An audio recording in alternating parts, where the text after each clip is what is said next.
우리 지난주 말씀을 통하여서 엠마오에서 제 두 제자들을 만난 예수님을 우리가 함께 살펴보았습니다.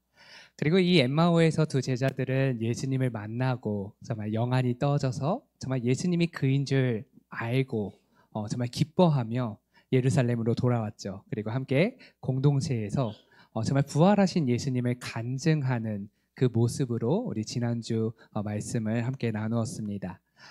오늘 본문의 시작은 이 말을 할 때라고 하는 문장으로 시작합니다. 이 말을 할 때.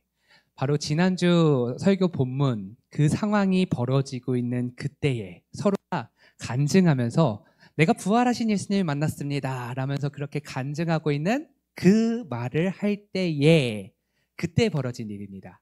그때 예수님께서 갑자기 나타나셔서 36절에 이렇게 말씀하십니다.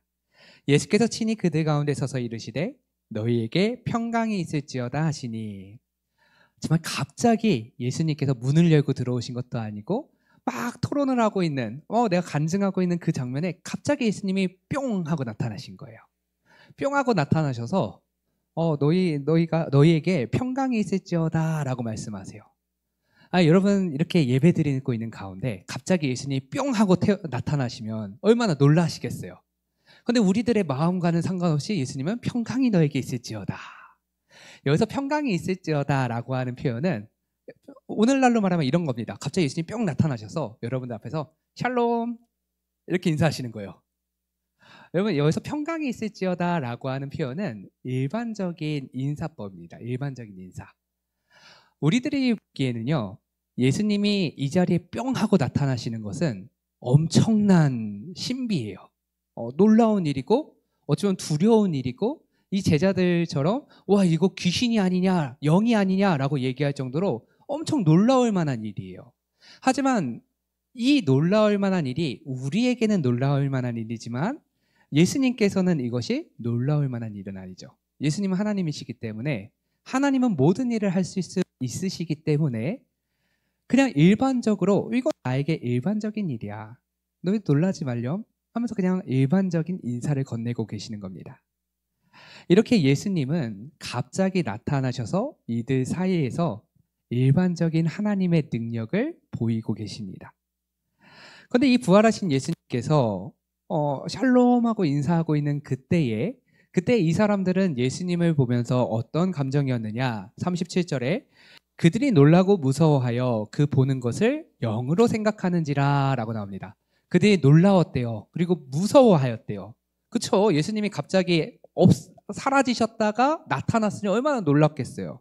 그리고 그 자리에는 11제자들이 있었고 엠마오에서 온 두 제자들이 있었던 것을 보면 지금 이 자리는 예수님의 부활을 경험한 두 사람과 그리고 나머지는 예수님의 부활을 들어서 안 사람들이 있을 뿐이에요. 그러니까 예수님이 뿅 하고 나타나면 당연히 두려울 수밖에 없었을 겁니다. 그런데 여기서 보면 두려워하면서 그 보는 것이라고 하니까 지금 예수님을 인격체나 사람으로 보는 것이 아니라 어떠한 그냥 사물적인, 물체적인 것으로 지금 지칭을 하고 있어요. 근데 그 보는 것을 영으로 생각하였다. 그러니까 사람으로 생각하지 아니었다라는 말이죠. 여전히 제자들은 자신들의 한계 속에서 하나님의 능력을 제한하고 있는 겁니다. 이들의 생각을 다시 한번 확인해 볼까요? 이 두 제자들의 모습, 그들의 생각으로 한번 돌아가 보겠습니다. 이 두 제자들, 엠마오에서 예수님을 만난 두 제자들이 이제 예루살렘에서 예수님의 시체가 사라졌다라는 소식을 듣고 두려움에 떨면서 엠마오로, 자신의 어쩌면 고향일 수도 있고요, 예루살렘에서 멀리 떨어진 그곳으로 도망치고 있습니다. 도망치면서 예수님이 그들과 동행하는데 알아차리지 못하고 있을 그때에 예수님이 이들에게 너희들은 도대체 무슨 이야기를 그렇게 슬픈 빛을 띠면서 얘기하니? 라고 물어보니까 그들이 이렇게 얘기했죠. 예수님에 대한 자신들의 생각. 그들은 예수님을 어떻게 생각했느냐? 그 당시 제자들은 이스라엘을 구원할 자라고 예수님을 생각했었습니다. 그러나 이스라엘의 지도자들이 예수님을 죽였어요. 생각의 한계가 깨져버렸죠. 자, 그리고 나서 부활하신 예수님이 옆에 있었으나 그들은 예수님인 줄 알아차리지 못하고 있다가 말씀을 통하여서 예수님이 누구인지를 알게 되고 또 성찬을 통하여서 예수님을 경험하게 되니까 그때 눈이 떠져서 예수님이 누구이신지를 알게 돼요. 죽은 자가 부활했다라는 것, 죽은 자는 다시 살아날 수 없다라는 것으로 자신의 생각의 한계가 굳어져 있었는데 말씀을 듣고 예수님을 경험하고 나니까 예수님이 부활하신 예수님이구나라는 것을 알게 된 거예요. 생각이 깨지고 열리고 생각이 깨지고 열리고 그리고 오늘 본문에서 이들의 생각이 또 어떤 한계에 부딪혔느냐? 사라졌던 예수님이 다시 뿅 하고 이 자리에 나타나니까 이건 인간은 할 수 없어. 영인가 보다라고 말을 하는 거예요.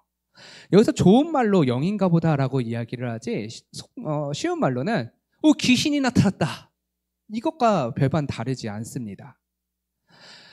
그러자 예수님께서 본인은 영이 아니라는 것을 증명하십니다. 38절 이하를 보면요. 예수께서 이르시되 어찌하여 두려워하며 어찌하여 마음에 의심이 일어나느냐. 내 손과 발을 보고 나인 줄 알라. 또 나를 만져보라.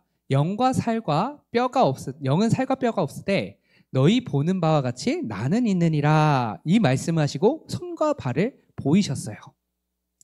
자, 부활하신 예수님이 뿅 하고 나타나니까 영인가 보다 귀신인가 보다 라고 두려움에 떨고 있었던 이들에게 예수님이 야 가까이 와서 좀 봐봐. 그러면서 이렇게 보여주시는 거예요. 거기에 보면은 못자국이 있을 거고 못자국을 통하여서 진짜 예수님이 부활했구나 라는 것을 예수님이 증명하시려고 하는 거죠. 그런데 그것을 본 제자들은 뭐라고 반응하느냐? 41절에 그들이 너무 기쁨으로 아직도 믿지 못하고, 아니 기쁘면 기쁘지, 못 믿었으면 못 믿었지, 기쁨으로 아직 믿지 못하였다라는 표현이 나타나요. 굉장히 독특한 표현이죠. 아마 이들은 기뻤을 겁니다. 자신이 믿고 따르던 예수님이 죽으신 것에 대한 큰 실망을 갖고 있었고 분명히 서로가 서로 부활하신 예수님 내가 만났습니다 라는 증언은 있었지만 자신들이 직접 경험하지는 못했기 때문에 부활하신 예수님이 딱 나타나는 순간 그리고 자신이 그임을 가르치는 그 순간 와 너무 기뻤을 거예요. 너무 기뻤는데 왜 이들은 아직 믿지 못하였을까? 여전히 이들은 얼떨떨한 겁니다. 부활하신 예수님 너무 기쁜데 그런데 아직은 진짜 죽은 자가 부활한다라는 것, 죽은 자가 다시 살아난다는 것, 사라졌다가 다시 이렇게 뿅 하고 나타난다라는 것, 그게 그들에게는 너무나 충격적인 거죠. 자신의 이성적으로 아무리 설명해 보려고 해도 이건 설명할 수 없는 일들이기 때문이에요. 그래서 믿지 못하는 겁니다. 근데 이 모습은 우리들의 공동체의 모습과 너무나 닮아 있습니다. 엠마오의 두 제자들은 살아나신 예수님을 만났어요. 그 예수님과 함께 말씀을 배웠고요. 그 예수님과 함께 저녁을 먹었고요. 그 예수님과 함께 성찬을 경험했고요. 그 예수님이 갑자기 사라지는 것 또한 경험했어요. 엠마오의 두 제자들은 분명히 이것을 경험했어요. 그런데 다른 이들은 경험하지 못한 거예요. 아직까지. 지금이 처음인 거예요. 우리 가운데에서도 예수님을 믿는다라고는 얘기는 하지만 예수님이 부활하셨다라는 것을 믿는 분들과 예수님이 부활하셨다라는 것을 아직은 믿지 못하는 분들이 함께 있어요. 공동체는 원래 그런 곳이에요. 제가 지난번에도 말씀드렸지만 여러분 예수님 믿음으로 교회에 나오는 사람들이 몇이나 될 것 같으세요? 교회는요 예수님을 믿어서 교회에 나오는 게 아니라 나와서 예수님을 믿게 되는 거예요. 그래서 이 공동체 안에는 나와서 예수님을 믿게 되어가는 분들이 많습니다. 그게 잘못된 건가요? 아니요, 당연한 거예요. 공동체 안에는 예수님의 부활을 믿는 자들의 간증도 있고요. 예수님의 부활을 믿고 싶은 자들의 모임도 있어요. 그러니까 이렇게 공존하는 공동체가 이 본문에 나타나는 공동체예요. 그때 예수님께서 어떻게 이 공동체를 아름답게 만들어 가시느냐? 자, 이렇게 말씀하시죠. 예수님께서 이렇게 보이시고 아직 믿지 못하는 자들이 있기에 41절에 보니까 이르시되 여기 무슨 먹을 것이 있느냐 하시니. 여러분 이게 잘 보세요. 예수님이 갑자기 뿅 하고 나타나셨어요.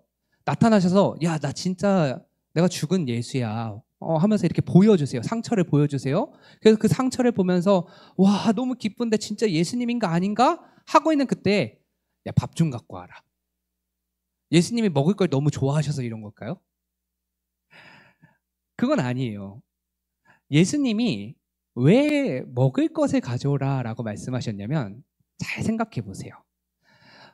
여러분 예를 들어서 제가 평소에 여러분들에게 불경한 얘기를 좀 하겠습니다. 제가 예수님이라 생각해서 평소에 여러분들에게 나는 죽었다가 사흘 만에 부활하여서 여러분들 앞에 있을 겁니다. 라고 이렇게 항상 말씀으로 가르쳤다고 생각해 보세요. 그러다 제가 죽었습니다. 다시 부활했어요. 부활한 제가 딱 이 자리에 와서 여러분들 앞에 서면 여러분들은 저를 보면서 두 가지 혹은 세 가지의 생각이 들 겁니다. 첫 번째 생각은 뭐냐면요. 귀신이 나타났다 라고 하는 이들의 반응과 같은 모습. 그리고 두 번째는 어떤 반응이 있을 거냐면 나타난 게 보니까 귀신은 아니고 육이야.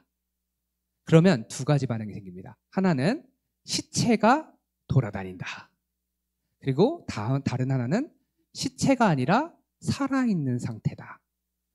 이 세 가지의 반응으로 여러분들 반응이 나뉠 거예요. 처음에 귀신이 나타났다라고 생각했던 그들에게 예수님이 자신은 육이라는 것을 보여주시고 만지게 하시죠.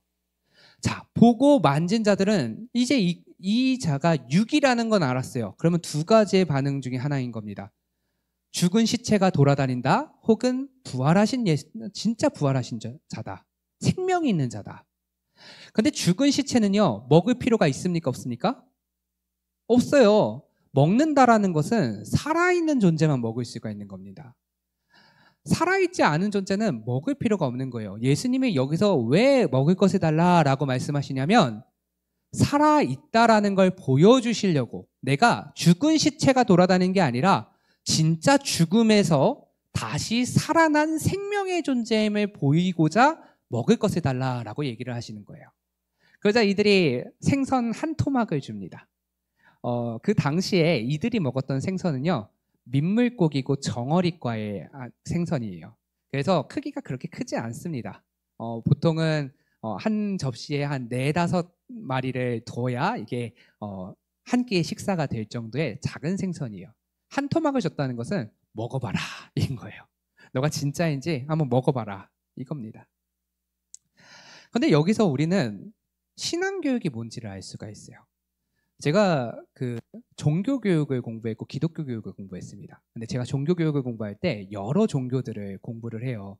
여러 종교에서 그들의 교리와 그들의 신앙을 어떻게 형성하는가, 그것을 이제 교육으로 어떻게 형성하는가를 배우게 되는데 특징이 있습니다. 모든 종교는요, 종교 교육은 항상 암기식, 세뇌식이에요. 근데 예수님의 교육 방식은 달랐어요. 예수님의 교육 방식은 문답식이었고 체험식이었습니다. 배움에 있어서 질문을 하면 그것에 대해서 답변을 하시면서 또 질문을 하고 그 질문과 질문을 통하여서 하나님 나라를 알게 하셨어요. 또는 직접 신비한 경험들을 하게 하심으로써 예수님이 하나님이시라는 걸 가르치셨습니다. 그래서 경험식, 그 다음에 문답식 교육이었어요. 근데 이 교육의 방식은 여러분들에게 뭐 그럴 수 있지 하겠지만 놀라운 것은요, 이러한 교육의 방식이 일반 교육학에서 가르쳐지기 시작한 것은 20세기에 들어서예요. 2000년 동안 모든 세상은 암기식, 주의식, 세뇌식 그런 교육이었습니다.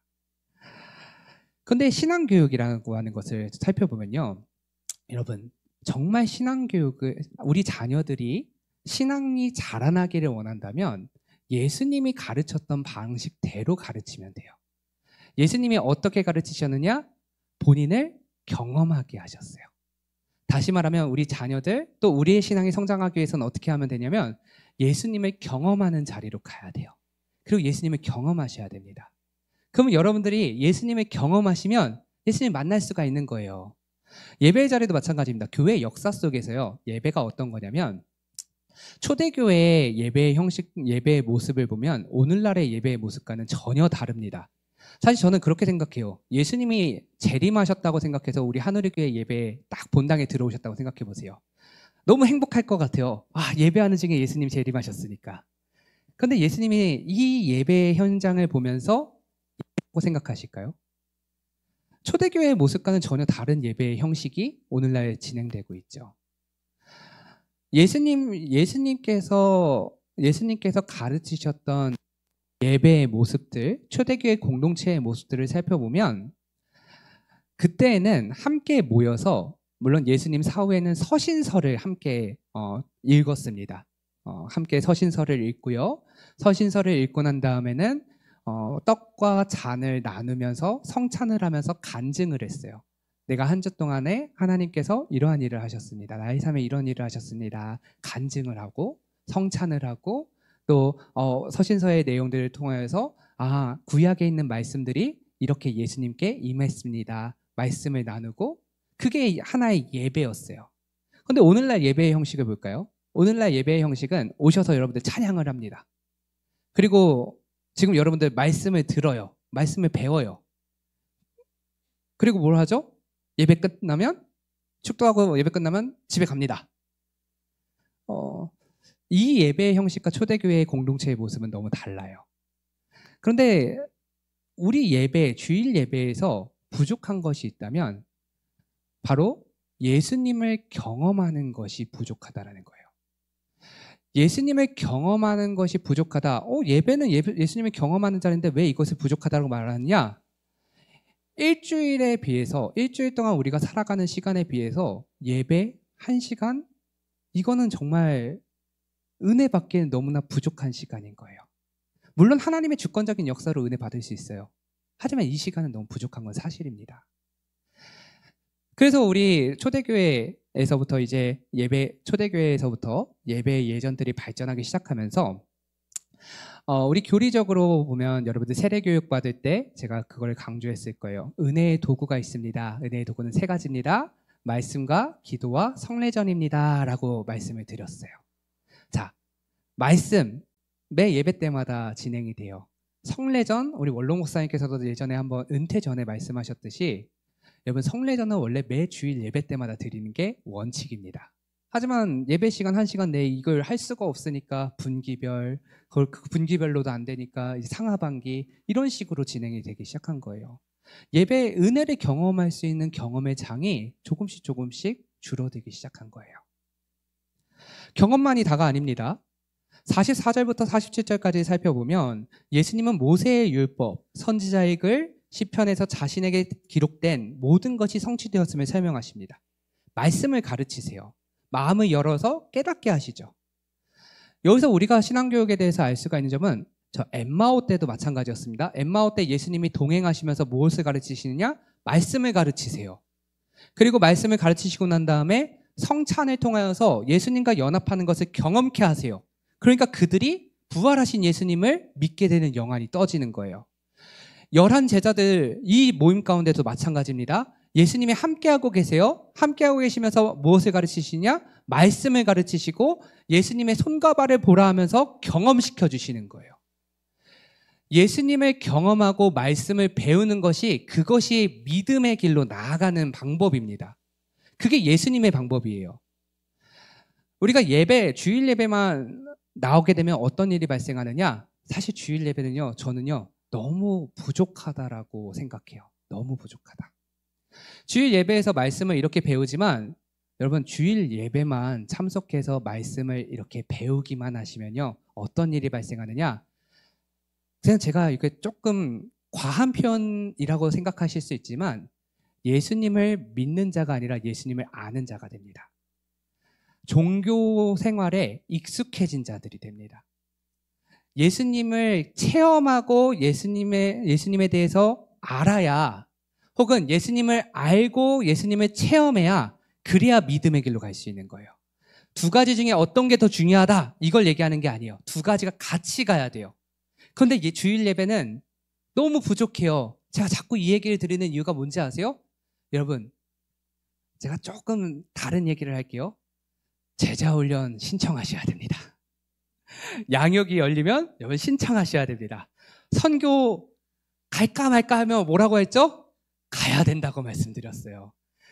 뭘 할까 말까? 주님을 향하여서 주님이 우리 가운데 주신 그 은혜의 장소가 있으면 갈까 말까 할까 말까 고민하면 그 고통스러운 시간만 길어지는 거예요. 하셔야 돼요. 체험하셔야 돼요. 경험하셔야 돼요. 말씀 배우셔야 돼요. 그래야지 예수님을 믿을 수 있는 거예요. 주일 예배 때 앉아가지고 그냥 예배 주일 성수만 하고 난 내가 할 일 다 했다. 예수님은 그렇게 신앙교육을 하지 않으셨다고요. 예수님이 하신 신앙교육의 방식은 체험과 말씀이에요. 사랑하는 여러분, 우리는 이 배움의 자리, 경험할 수 있는 자리로 가야 합니다. 근데 제가 가장 많이 듣는 얘기가 있어요. 제가 개강 때마다 이 말씀을 드리는 것 같아요. 말씀 배우셔야 됩니다. 양육의 자리에 오셔야 됩니다. 훈련 받으셔야 됩니다. 하면 우리 성도님들이 꼭 하시는 말씀이 있어요. 나는 옛날에 했습니다. 라는 거예요. 제가 제 자랑을 좀 하겠습니다. 저는 수학을 얼마나 잘했냐면 전 중학교 때 고등학교 3학년 수학까지 다 끝냈어요. 와, 목사님 좀 달라 보이지 않아요? 수학을 진짜 잘했는데 문제는 뭐냐면 제가 너무 은혜 받고 제 진로를 수학과 상관없는 신학으로 결정을 했다는 거예요. 저는 모의고사를 보면 다 항상 1등급이 나왔어요, 수학이. 그래서 제가 총신대 신학과를 가겠다라고 결단을 하자마자 저희 담임 선생님도 아닌 수학 선생님께서 저를 붙잡아 교무실로 끌고 가셨습니다. 그러면서 온갖 협박과 회유를 하셨어요. 하지만 저는 그때 용기 있게 저는 신학을 할 겁니다. 그렇게 이야기를 하면서 그때 총신대 신학과는 수리를 보지 않았어요. 수능에서. 그래서 이제 수리를 안 보는 그런 잘못된 선택을 하고야 말았죠. 저는 진짜 수학을 잘했는데요. 문제는 뭐냐? 아마 지지난주에 우리 더성장학교 같이 저와 했던 분들은 아실 겁니다. 제가 아주 부끄러운 일을 했어요. 여러분 4 곱하기 7이 뭔지 아십니까? 4, 7에? 여러분들은 너무 잘 아시는데 제가 그거에 헤매고 있는 거예요. 난 분명히 수학 1등급이었는데 이게 도대체 뭐 하는 짓인가? 수학을 놓은 지 20년이 지나버리니까 이제는 이게 잘 생각이 안 나는 거죠. 여러분 성경은 어떨까요? 여러분 성경 많이 아시죠? 많이 배우셨을 거예요. 예전부터 성경 많이 읽으셨을 거예요. 하지만 제가 여러분들에게 성경적인 질문을 할 때마다 여러분들의 눈빛을 보면요. 제가 구구단을 틀렸었을 때 그 눈빛과 다를 바가 없습니다. 제발 나한테 질문하지 말아주세요. 이걸 답변하면 틀리면 어떡할까 하는 눈빛이 여러분들 표정이에요. 배울 필요가 있느냐? 여러분 예수님께서 제자들을 가르치셨습니다. 제자들이 배우기를 원하셨어요. 제자들이 경험하기를 원하셨어요. 예수님이 그러셨다면 예수님을 믿고자 하는 자들, 예수님을 믿는 자들은 당연히 예수님을 경험하고 예수님을 배울 수 있는 자리로 나아가야죠. 그게 예수 그리스도께서 보여주신 공동체의 모습입니다. 이렇게 예수님은 예수님을 경험하게 하시고 예수님을 말씀으로 알게 하심으로써 제자들을 준비시키셨습니다. 그렇게 준비된 자들에게 48절부터 49절에 어떻게 하시느냐? 너희는 이 모든 일의 증인이라 라고 말씀하세요. 먼저 증인이라 라고 말씀하십니다. 그런데 엠마오 때도 그렇고 그 전의 본문들을 우리가 쭉 살펴보면서 나타났던 특징이 있어요. 예수 그리스도를 믿는 자들은 하나같이 예수님을 믿게 된 그 순간부터 그것을 알리고 싶어 한다는 거예요. 증인된 삶을 살고 싶어 한다는 거죠. 그런데 예수님은 이 자리에서 그 나타나는 현상을 명시적으로 명령하고 계십니다. 너희는 이 모든 일의 증인이다. 증인이야. 증인은 무엇을 합니까? 증언을 하는 일이에요. 부활하신 예수님을 알고 부활하신 예수님을 경험하면 그 순서가 달라도 상관없어요. 부활하신 예수님을 경험하고 부활하신 예수님을 배우게 되면, 알게 되면 그 다음에는 우리에게 주어진 사명이 무엇이냐? 이제 우리의 존재는 증언할 수 있는 증인된 인생이 된다라는 거예요.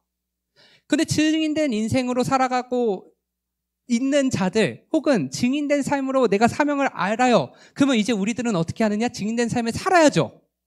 근데 예수님은 우리가 너무나 사랑하는 말씀을 주십니다. 왜냐면 우리는 증인된 삶을 살기에 솔직히 말하면 그렇게 못 살 것 같거든요. 우리 다 증인된 삶을 살아야 되는 거 알잖아요. 예수님 믿고 있잖아요. 하지만 그 믿음을 증언하는 일에 우리는 머뭇머뭇 그렇게 하는 게 우리의 인생입니다. 그래서 우리는 그 마지막 절을 너무 좋아해요. 볼지어다 내가 내 아버지께서 약속하신 것을 너희에게 보내리니 너희는 위로부터 능력으로 입혀질 때까지 이 성에 머물라 하시니라. 머물라. 그래, 주님이 머물라 하셨으니까 난 머물어야지. 그게 아닙니다. 왜 여기서 머물라라고 말씀하시느냐? 머물라라고 하신 이유가 49절 중반절에 나옵니다. 약속하신 것을 너희에게 보내리니 너희는 위로부터 능력으로 입혀질 때까지 머물라요. 그럼 머물라라고 하는 이유는 능력을 입을 때까지 머무는 겁니다.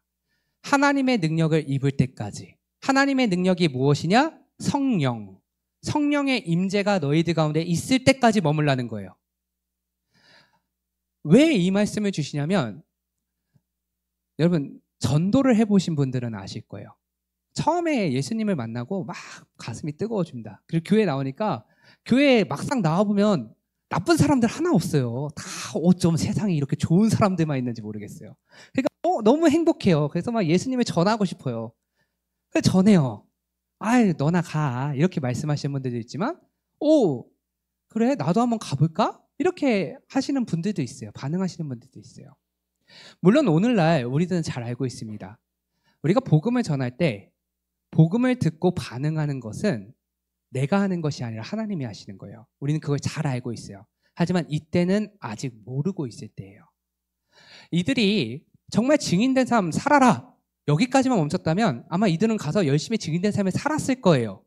하지만 살면서 복음을 받아들이는 사람들이 보이고 그런 사람들을 만나게 되면 그들 마음에 어떠한 마음이 생겼냐? 와 내가 예수님 믿으니까 와 이거 공동체 좋다고 하니까 사람들이 따라오네? 사람들도 이거 동참하네? 와 그러면서 우리들은 이렇게 생각하겠죠? 하나님이 나를 사용하셨다. 하지만 이때는 아직 그걸 모를 때이기 때문에 자신들의 능력으로 하나님의 일을 할 수 있다라는 잘못된 생각으로 갈 수 있었어요. 그러니 우리 주님께서는 하나님의 일은 하나님의 능력으로 하는 것이다. 그러니 하나님의 능력이 너희 가운데 임할 때까지 너희는 이곳에 머물라라고 말씀하시는 거예요. 하지만 우리들은 다 알고 있습니다. 우리 예수 그리스도를 믿는 자들에게 이제는 성령 하나님께서 여러분들 심령 가운데 임하십니다. 그러면 우리에게 남겨진 것은 무엇이냐? 머물라라는 것이 아니라 이제는 증인된 삶을 살라라는 거예요. 증인된 삶을 살아가는 게 우리들 가운데 나타나 있는 겁니다. 사랑하는 여러분, 예수님을 만나고 예수님을 알게 된 자들은 예수님을 믿게 됩니다. 예수님을 믿게 된 자들은 예수님의 제자입니다. 우리가 부활하신 예수님을 경험하고 부활하신 예수님의 말씀을 알았다면 이제는 제자가 되어서 우리가 살아가야 되는 삶의 방식은 증인된 삶을 살아가는 거예요. 증언하는 거예요. 무엇을 증언하시겠습니까? 부활하신 예수님을 증언하는 거예요. 부활하신 예수님이 무엇입니까? 하나님의 능력입니다. 그래서 십자가의 도가 멸망한 자들에게는 미련한 것이지만 구원받은 우리에게는 하나님의 능력인 거예요. 여러분들의 인생 가운데 이해되지 않고 여러분들의 인생 가운데 정말 나타나서는 안 되는 문제거리들 한가득이잖아요. 여러분 능력으로 그거 해결할 수 있습니까? 내가 예수님 믿으니까 나는 예수님 믿는 그 믿음 가지고 예수님 아는 그 지식 가지고 예수님 만났다는 그 체험만 가지고 그 문제들 가운데 가서 내 능력으로 그거 해결할 수 있어요? 없어요. 증인된 삶은 무엇이냐면 내 삶 가운데 하나님의 능력이 나타남을 보이라는 거예요. 하나님의 능력이 어떻게 나타납니까? 예수님 믿음으로 나타나는 거예요. 예수님 믿고 성령 하나님이 우리 가운데 임재하심으로 나타나는 게 그게 하나님의 능력입니다. 사랑하는 여러분, 하나님의 능력이 여러분들의 능력이 되기를 간절히 바랍니다. 예수님의 부활은 단순한 역사적인 일시적인 사건이 아니에요. 우리 신앙의 확고한 믿음의 기반입니다. 예수님을 경험하고 말씀으로 훈련된 제자들은 두려움에서 확신으로 변하게 되고요. 의심에서 증인된 삶으로 변하게 되는 거예요. 오늘 우리의 신앙은 어디에 머무르고 있습니까? 멈추고 머무르고 죽어있는 신앙입니까?